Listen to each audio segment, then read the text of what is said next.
September 18th, 2020, New Hampshire archery season. We are set up. Got in the stand about 3 o'clock. We're hunting the only water source really that we've been able to find. It's been a crazy drought this summer.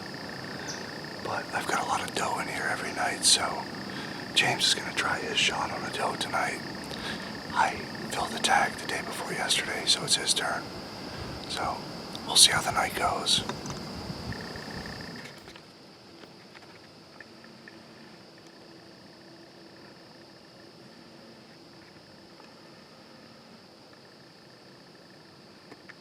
I'm filming. That's 50 yards, James. I'm on her. You want to shoot her?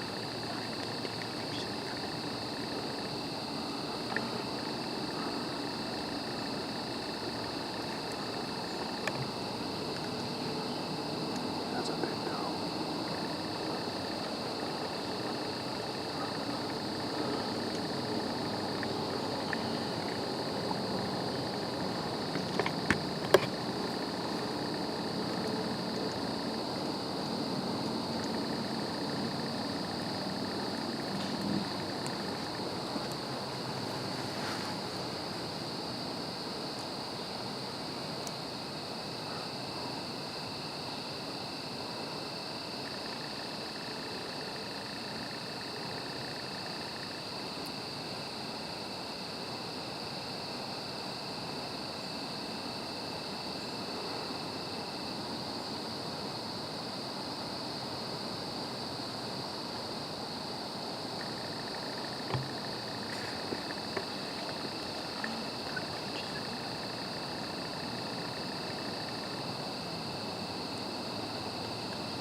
Is that stick in the way, or can you drive it in there?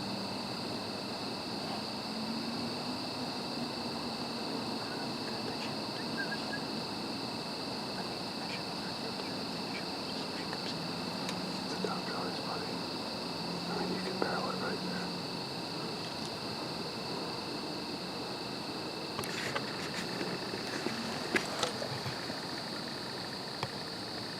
I'm on her. Did you adjust your sight?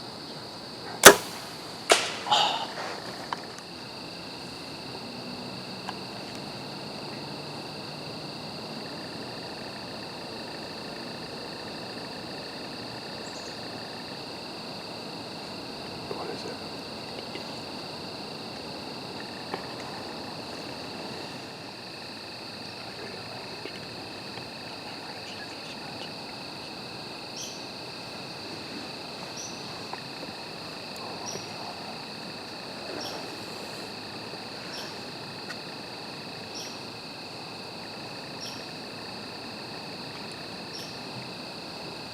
What do you want right now?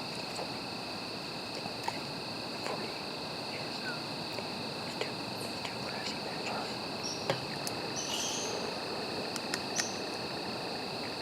What's up? You're like 43. 40 miles. Let me get her again. That little log sticking out is 45-ish. Your shot. This is it, bud. I wouldn't wait anymore. Right here. I can't right there. No. I can't. All right. 10 feet. Just gotta come a couple feet. I'm dead. Of course she's coming in closer. How about that right there?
Dude, I'm so happy for you.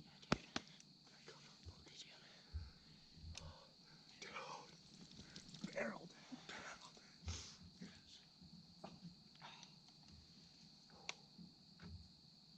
We've been sitting here since about 3 o'clock.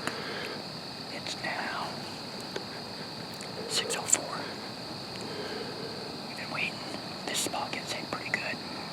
We had a doe that came in across the way, which the spot she came in at is about 70 yards. She came in and began eating off this tree over here. That's 50 yards. And it seemed like she was going to be walking off that way. So I attempted that shot at 50 yards, and she ducked my arrow, and I went over her back.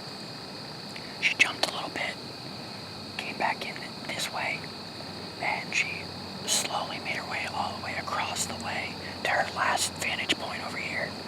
And I took another shot here, 45, and yet again she ducked my arrow.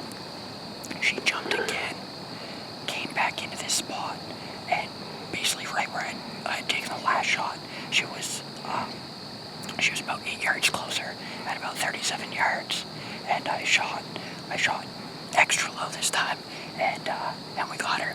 So we reviewed the footage already, and it looks like it's a pretty good shot. Might be a little bit far back, but I don't think too far back. It was behind the front leg. Looks like it got lungs. So we're gonna give it a little bit.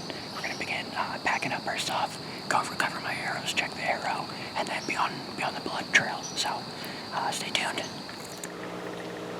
Yeah, so we had been able to recover the doe. She only went about 30 yards. Basically, a little recap. So we ended up just took 3 shots to get her down. She ducked my initial 2 arrows at 50 and 45 yards, and then I was able to put one in her at about 37 yards. I aimed right down at her belly, and she ducked, and it still hit a little high. I ended up getting liver on the way in and lung on the way out. So that was about 6 o'clock that happened, and we found her about half an hour after that. We just quickly got down, found a arrow just covered in blood, and we ended up spotting her about 30 yards away from that. In the middle of recovering the doe, we get a call from Duff, who was about probably about 8-10 minutes away, telling us that he put one down. He was able to put down his first deer. So Duff, if you want to tell us a little bit about what happened. So I was hunting on a family apple orchard that was decommissioned. They don't use it too much anymore, but it's got a lot of deer in it. And it was right about 6:30, getting close to last light. I look up from my stand from saying nice job for him hitting his doe, and there's this buck just right out in front of my stand, about 30 yards. Had to wrestle my bow off the bow hanger and took my shot, hit it right in the right shoulder, blew out the front of it, took all the arteries with it, crashed about 100 yards from where first blood was, and walked in, saw my Luminoc flashing, and dead buck. First buck ever. I'm real excited about it. Yeah, so we got couple deer down already. We're only 4 days into the season, and we got plenty of more tags to fill, so we're just hoping that we can just keep on them and hoping that we have a good rest of the season. So thanks for tuning in.